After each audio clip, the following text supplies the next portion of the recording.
Welcome to the Half-Ass Hustler podcast. I'm your host, Rebeca Lima, and this is for entrepreneurs who are ready to break through the old way of doing business, ditch the status quo of working hard to make money, and half-ass a business all the way to 6, multi-6, and even 7 figures. I'm not about cookie-cutter methods that makes your life fit into your business, but this is the place for you if you want to expand your strategy, money, and mindset and create a business that fits your life. Let's get started.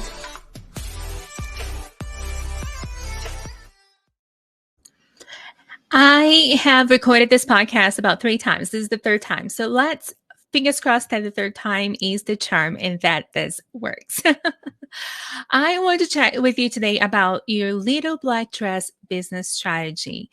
And this is a terminology that I've used for a long time, the little black dress strategy. And what do I mean by that? If you think about the little black dress, right? It's a dress that all of us have in our closet. It's our go-to when we feel like our closets are packed full of things and we have nothing to wear. And the black dress strategy when it comes to business is that rinse and repeat, that tried and true, that proven strategy. That is the thing that we're missing most times when it comes to our business. And it's really interesting because if you think about black dress, there are some black dresses that work for all body types, right? And those are the frameworks that work for your independent of your personality type, independent of your specific industry. They are tried and true, just plain business strategy. Not fun. Let's be honest, sometimes a little boring. I can roll my own eyes at my stuff sometimes but they work, right? It's the little black dress, they work. And again, going back to the strategy, they staple. So do you have a staple strategy for your business? Or are you constantly throwing spaghetti in the wall and see what sticks? And it's interesting that staple strategy, let's be honest, is going to be unsexy, right? But you can add your own flavor to it. That's that framework. So you can add your own accessories. You can see what works for you. Some people, that staple strategy, when it comes to visibility, because let's be honest, most business strategy that's going to give you money in your pocket has a direct relationship with visibility. Unless you're visible, people don't have a way to pay you. The people who are most visible get more money. That's just how it goes, right? You need the wall holders in order to pay you for the most part. I do have one client that I'm thinking of. That's just the exception of the rule. She has 5 high level clients, and that's it. And she keeps everybody else on the wait list. So I have one client who's the exception of the rule, but everybody else, if you have this increased visibility, then you're going to have more money in your pocket. So your business strategy needs to be that staple, that black dress, that thing that makes you look good. It doesn't matter how you feel. Because if you're only showing up when you're high vibe, then your income is going to be inconsistent, or is only going to be consistent when you're high vibe. Your staple strategy needs to put you in a great light, even when you're not feeling high vibe, even when you're not feeling high energy, even when things are happening, even when people are sick, even though I call it even though marketing, even though. It also has to be timeless. So many people were playing by the algorithm, and when the algorithm changed, everything changed for them because they were just playing. They were playing this really momentary game instead of really thinking about the long vision. And this is one of the things that the Power Hour has been a game changer for me because I have created this timeless strategy that's all about relationships. It's not really about the algorithm. So I don't really play with the algorithm. Now, of course, I'm always so curious to see what's working, what's not, because again, I want to gain that visibility. But my business is not reliant on AI or, an algorithm in order to change things. So make sure that whatever business strategy that you're using, that it is timeless. It's not only what's working right now, but what's working all the time. Right? What's working all the time. And then it needs to be like the classic thing, the classic black dress. What is the classic strategy? The classic strategy in my mind is always going to be people driven. It's always going to be talking to the wallet holder, not just to the wallet. And I also want to say something about this classic way of doing business, especially business strategy. There is this marketing strategy that's going on around. It's been around for a long time. I call the terrorist marketing because it makes people feel like crap about themselves. I am not into that. Um, I love calling people out, especially if you work with type 8s, which are the challengers, the leaders. I love calling people out. I think that we definitely should call people out, make them think about things differently, make them see a different perspective. That's amazing. But now, treating marketing as you're broken and I'm whole, and let me show you how you can be whole too, it's not doing anyone any favors. What I like to do instead, it's what I call wholeness marketing or wholeness leadership, which is really empowering people. You're whole, I'm whole, let's do this together, let's reach our goals together, because you don't need fixing. We might just need some tweaking, but you don't need fixing. You are an amazing human being, you are perfectly imperfect, and let's do the things. Let me show you what you don't see for yourself, right? Because you can't read the prescription from inside the bottle, so let me show you, let me fill that gap for you. And I know I'm going on a little side tangent here, but stay with me. I see a lot of people say, unless you have done XYZ for yourself, then you can help me. That's mentorship, right? Like mentors help you walk the path that they've walked themselves. Coaching. Coaching is not about that. Coaching is about you filling the gap for someone. A dentist can pull their own teeth, right? And oncologist might not be able to cure himself. And might not even be able to do that for their clients or for their patients in that case. And you have a gift that you're able to help people around you. No one really cares if you've done it for yourself. Now, I know that there's going to be a lot of online people saying it's out of integrity for you to do this, but in every sense of business, I've gone to business school, I've been in business since I was 17 years old in multiple capacities.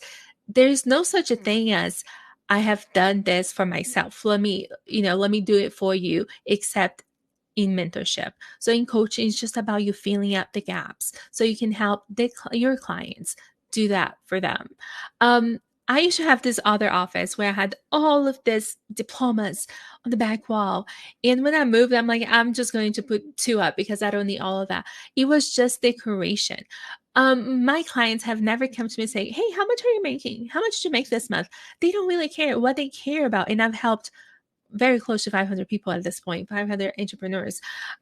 What they care is that I am that gap filler for them, that they're going to get from me what they're looking for, and it's going to be a staple. We're going to create this foundational, this rinse and repeat strategy. It's going to be timeless. It's going to work for them even though when they're no longer working with me. It's not only working in my energy, it's working for them in their energy. Otherwise it creates this codependency, right? And it's going to be like a classic. It's going to be in their back pocket.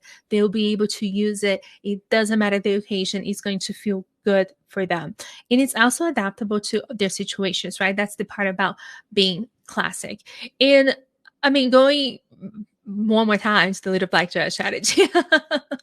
Personalization is so crucial, but I feel like people take personalization into the wrong lens. They take personalization into the lens of external validation.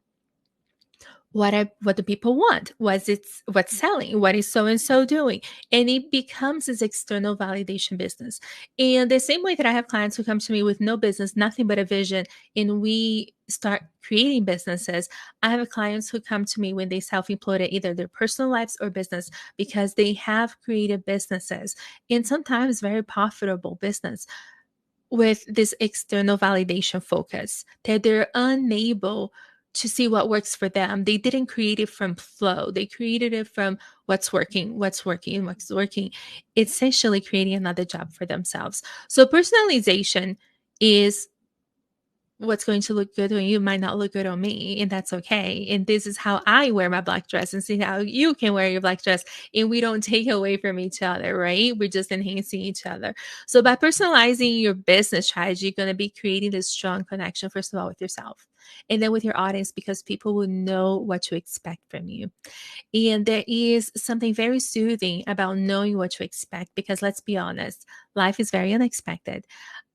Business can be very unexpected. And you having this source of strength, this source of consistency, is sustainability in your business is going to be a game changer. And your people, what's going to happen when they see you and when they are in your energy, they're like, ah. Like they feel their body relaxing, right? They feel their nervous system calming down because they no longer have to guess about anything. You're such a strong pillar because you have that strong connection with yourself. Because when we step into our power, we give all of those around us subconscious permission to do the same.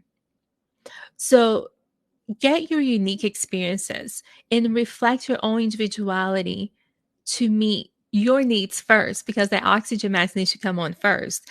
And then everything else falls into place. And that's where personalization comes in.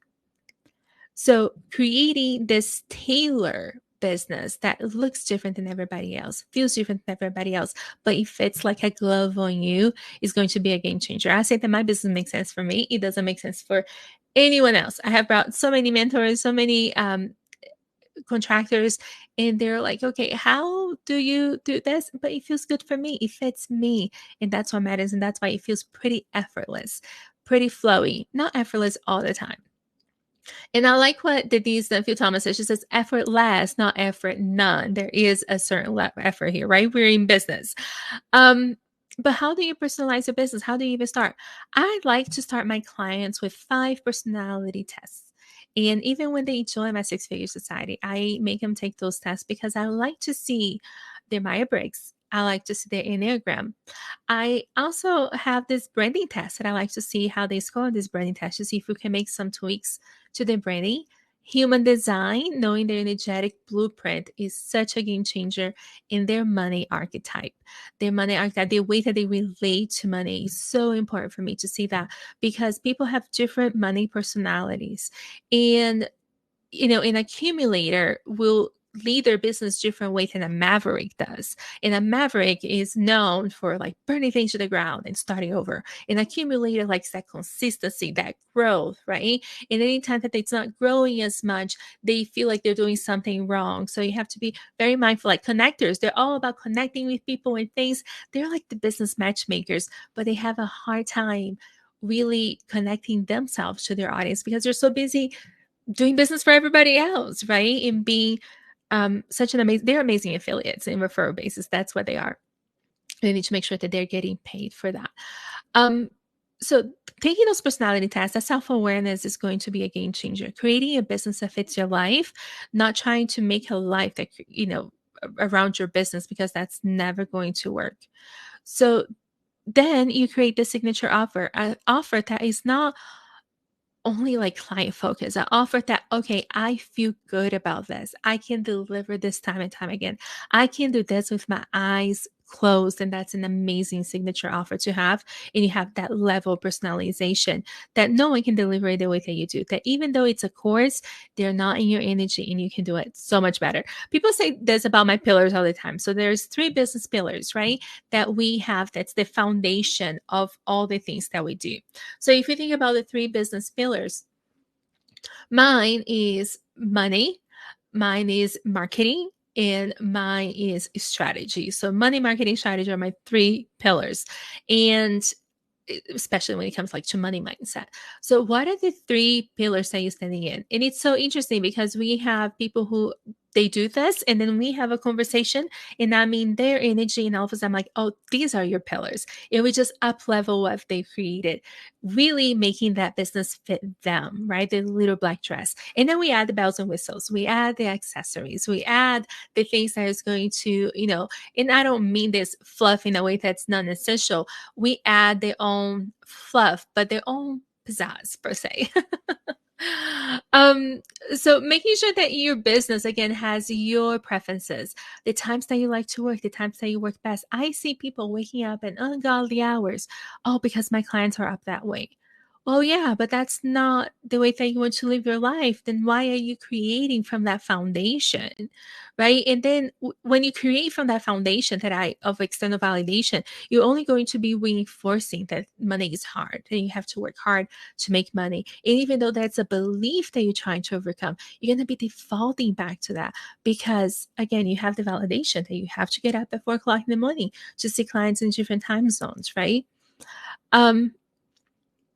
In personalizing, creating this amazing business identity that really resonates. Again, it fits your life, resonates with you. You have the inner, the self-awareness that's your business. It's not somebody else's business. And most importantly, creating this versatile and timeless business that just fits in different situations in different life seasons. So the mom of little ones is going to have less time to work in her business than mom like me of independent children who are, grown. Like empty nester is going to have way more flexibility and time to work on her business than moms who have children at home would. So really creating and taking all of that into account. And that's the beauty of it, that business is not one size fits all, but you can still create this little black dress strategy that's going to make you feel amazing. So if you have any trouble creating your little black dress business strategy or adding your own accessories to it, I'd love to chat. And if not, I'll see you next time. Thanks for listening and embracing the half-ass hustler vibe. I'd love for you to leave me a review and share this episode with a friend. Or if you're ready to join me inside my 6-figure society where strategy meets mindset, just click on the link below and I'll see you inside.